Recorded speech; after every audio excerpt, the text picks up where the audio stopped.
We all face moments in life when our circumstances feel hopeless, when the dreams we once cherished appear dead, and our bodies may feel weary and broken. But today, I want to remind you of the incredible power that lies in our words and the faith we can cultivate to bring forth healing and restoration. All right.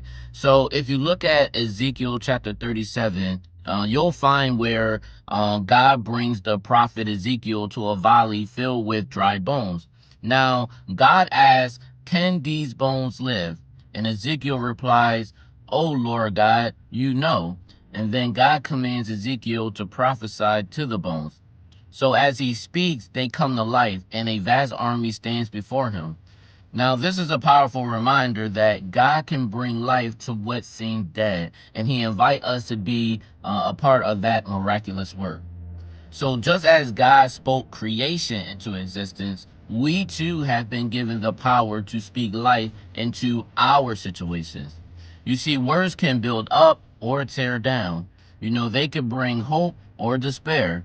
In moments of darkness, let us choose to declare truth that align with God's promises, affirmations of faith, hope, and healing. You see, when it comes to our bodies, many of us may struggle with illness or pain, but I encourage you to speak healing into your life.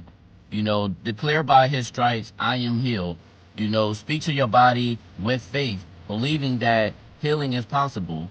God can revive not only our spirits, but also our physical lives.